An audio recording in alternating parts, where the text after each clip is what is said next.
ಕೈಲಾದ ಮಟ್ಟಕ್ಕೆ ನಾನು ಒಂದು ಸ್ವಲ್ಪ ಸಹಕಾರ ಕೊಟ್ಟು ಹೋಗ್ತೀನಿ. ಧೈರ್ಯವಾಗಿರಿ, ಬಿಡಿ ಆಯ್ತದೆ ಮೀಡಿಯಾ ಮುಂದೆ ಬರುತ್ತೆ. ಆಮೇಲೆ ಧೈರ್ಯವಾಗಿರಿ, ನಿಮ್ಮ ಜೊತೆ ಇರ್ತೀನಿ. ಹಿಂಗೆಲ್ಲ ನೀವು ಮೈಂಡ್ ಇದು ಮಾಡ್ಕೋಬೇಕು.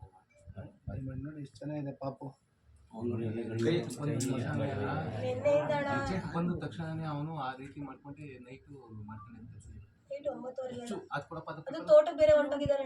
ನೀನೇ ನೋಡೋಣ ನೋಡದೆ ಇದು ವಾಟ್ಸಪ್ ಕೊಡ್ತಾರೆ, ಇವ್ರಿಗೆ ಗೊತ್ತಿಲ್ಲ ಅಣ್ಣ, ವಾಟ್ಸಪ್ ನಮ್ಮ ತಾಲೂಕಿನಲ್ಲಿ ದೊಡ್ಡವರು ಕುಮಾರಣ್ಣ ಪಕ್ಷ ನಮ್ಮ ಮೇಲೆ ಪ್ರಾಣ ಇಟ್ಕೊಂಡ್ರು. ನಿಮ್ಮ ಬಗ್ಗೆ ಗೊತ್ತಣ್ಣ ನನಗೆ. ನಮ್ಮ ತಾಲೂಕಿನ ಸೂಕ್ಷ್ಮತೆಗಳನ್ನ ಅರ್ಥ ಮಾಡ್ಕೊತೀವಿ. ದಯಮಾಡಿ ನಾನು ಅದಕ್ಕೆ ಮೊನ್ನೆ ಹಾಸನ ಹೋಗಿದ್ದಾಗಲೂ ದೇವಸ್ಥಾನದ ಆಚೆ ಹೇಳಿದೆ, ಚುನಾವಣೆ ರಿಸಲ್ಟ್ ಬಗ್ಗೆ ನಮ್ಗೆ ಗೊತ್ತಿರಲಿಲ್ಲ, ಭಗವಂತನ ನಿರ್ಣಯಗಳು. ಅದಕ್ಕೆ ಬೆಟ್ಟಿಂಗ್ ಕಟ್ಟಬೇಡಿ, ಒಂದು ಮಾಡಬೇಡಿ. ಎಲ್ಲ ಗೆಲುವು ಸೋಲಿನ ಪ್ರಶ್ನೆ ಅಲ್ಲ. ಅದರಿಂದ ಯಾರು ದುಡ್ದೇನು ಮನೆಗಳು ಉದ್ಧಾರ ಆಗಬೇಕಾಗಿಲ್ಲ, ಕಳ್ಕೊಂಡು ಬೀದಿಗೆ ಬರಬೇಕಾಗಿಲ್ಲ ಅಲ್ವೇ? ಅದೇ ನನಗೆ ಬೇಸರ ಇವೆಲ್ಲ, ನನಗೆ ಬೇಜಾರ. ಮಕ್ಕಳು ನೋಡ್ದೇನೆ ಅವರು ಈ ತರ ಚೀಟಿ ಬಂದ್ಬಿಟ್ಟು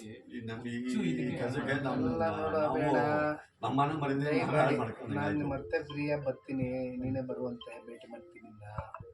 ದಯವಿಟ್ಟು ಈ ತರ ಯಾವತ್ತೂ ಆಲೋಚನೆ ಮಾಡಿ. ಮಕ್ಕಳು ಪಾಪು, ನಮಗೂ ಮನೇಲಿ 3 ವರ್ಷದ ಮಗನೇ ಇರೋನು. ಮಕ್ಕಳು ಚಿಕ್ಕವರವ್ರೆ, ಮಕ್ಳಿಗೂ ಭವಿಷ್ಯ ರೂಪಿಸ್ಕೊಡುವ.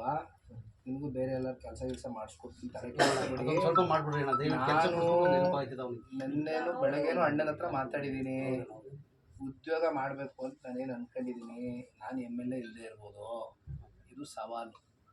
ಮಾಡೇ ಮಾಡ್ತೀನಿ. ಅಣ್ಣನ ಜೊತೆ ಕೂತ್ ಮಾಡ್ತೀನಿ, ತಲೆ ಕೆಡಿಸ್ಕೊತೀನಿ. ನೀನು ಯಾವ ಕಾರಣಕ್ಕೂ ಬಂದಣ ಜೊತೆಗೆ ಇಡಬಾರ್ದು. ಏನಮ್ಮ ಹೇಳಮ್ಮ, ದಯಮಾಡಿ ಅವ್ರಿಗೆ ನೀನು ಧೈರ್ಯ ಹೇಳ್ಬೇಕು.